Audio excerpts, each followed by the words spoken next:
અંજારની referral હોસ્પિટલમાં midwife તરીકે ફરજ બજાવતી 37 વર્ષની એક મહિલાએ ઊંઘની ગોળીઓ ખાઈને આપઘાત કરવાનો પ્રયાસ કર્યો છે।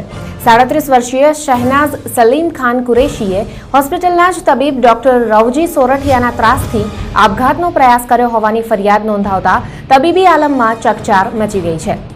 જો કે આ તબીબ તેને કેવી રીતે ત્રાસ આપતા હતા તે અંગે પોલીસે માહિતી જાહેર કરવાનું ટાળ્યું છે। ટ્રકમાં ડ્રાઈવર તરીકે નોકરીએ રાખેલા પંજાબના બે શખ્સે 2 ટ્રકના 12 જેટલા ટાયર ચોરીને શેઠને 2,19,000નો ચૂનો ચોપડ્યો હોવાની ફરિયાદ મુન્દ્રા પોલીસ મથકના ચોપડે ચડી છે। આદિપુરના ભાવેશ ડાંગરે આ સંદર્ભે હરિયાણાના અંબાલાના ડ્રાઈવર ગુરમીતસિંહ અને અમૃતસરના લખધીરસિંહ વિરુદ્ધ ફરિયાદ નોંધાવી છે। આ તરફ અંજારના મેઘપર બોરીચીમાં એક બંધ મકાનનું તાળું તોડી તસ્કરોએ રોકડ રકમ અને સોના ચાંદીના દાગીના સહિત 48,000ની માલમત્તાની ચોરી કરી હોવાની ફરિયાદ નોંધાઈ છે। તો મુન્દ્રા પોલીસે નવીનાળ ગામે બંધ મકાનમાં થયેલી ચોરીના કેસમાં નવીનાળ ગામના જ એક માલશી ગોવિંદ મહેશ્વરી નામના આરોપીની ધરપકડ કરી છે। તેની પૂછપરછમાં તેના અન્ય એક સાગરીત સુરેશ પાચાણ મહેશ્વરીનું પણ નામ ખુલ્યું છે। પોલીસે 30,000ના પિત્તળના વાસણોનો મુદ્દામાલ પણ રિકવર કર્યો છે। તો મુન્દ્રા પોલીસે ચોરાઉ મનાતા 700 કિલો લોખંડના ભંગાર સાથે 2 શખ્સોની ધરપકડ કરી છે।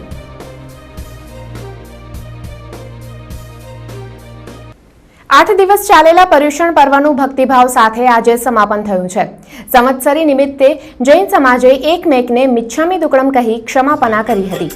પર્યુષણ પર્વના સમાપન પ્રસંગે ભુજના 7 સંઘ દ્વારા વરઘોડો કાઢવામાં આવ્યો હતો, જેમાં જૈન સમાજના વિવિધ અગ્રણીઓ જોડાયા હતા।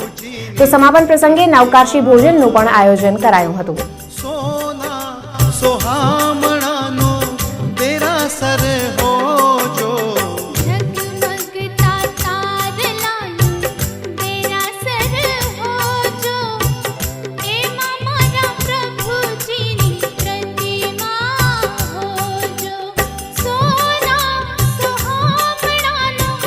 આજનો અમારો સંદેશ કે સર્વે જીવોને અમે અંતઃકરણપૂર્વક ખમાવીએ છીએ આજે, અને જૈનનો અમારો એક જે સંદેશ છે કે સર્વે જીવોને અમારે માફી આપવાની, એ અમે આજે બધા એકબીજાને માફી આપીએ છીએ।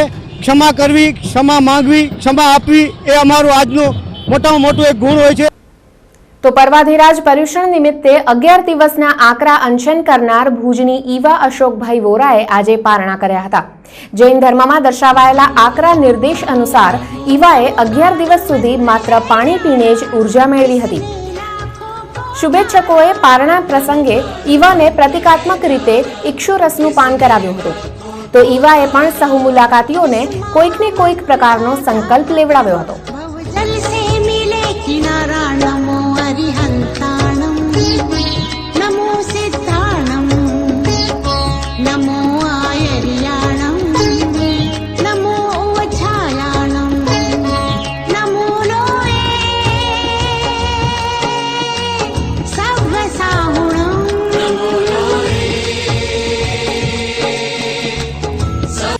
જૈન ધર્મમાં પોતાના કર્મને ખપાવવા માટે પોતે તકલીફ સહન કરી અને સમાજને એક દાખલો બેસાડવો એવો એક સિદ્ધાંત છે, જેના અનુસરણ માટે અમારી દીકરી ઈવાએ 11 ઉપવાસની ઉગ્ર તપસ્યા કરી। 11 દિવસ સુધી ફક્ત અને ફક્ત ગરમ પાણીને ઠંડુ કરી અને પીવાનું, એના સિવાય કોઈ પણ વસ્તુ વાપરવાની નહીં। ભુજની ઓલ્ફેડ હાઈસ્કૂલ ખાતે રાજ્ય સરકાર આયોજિત 46મો તાલુકા કક્ષાનો યુવક મહોત્સવ યોજાઈ ગયો। મહોત્સવમાં 227 સ્પર્ધકોએ વિવિધ કૃતિઓ રજૂ કરી હતી। એક ઝલક માણીએ યુવાનોએ રજૂ કરેલી કૃતિઓની।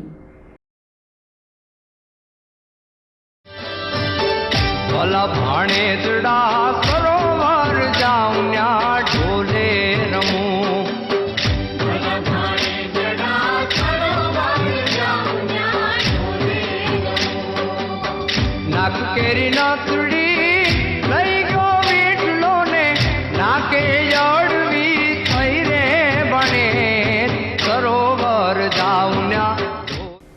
અને ફરીથી સમય છે નાના વિરામનો।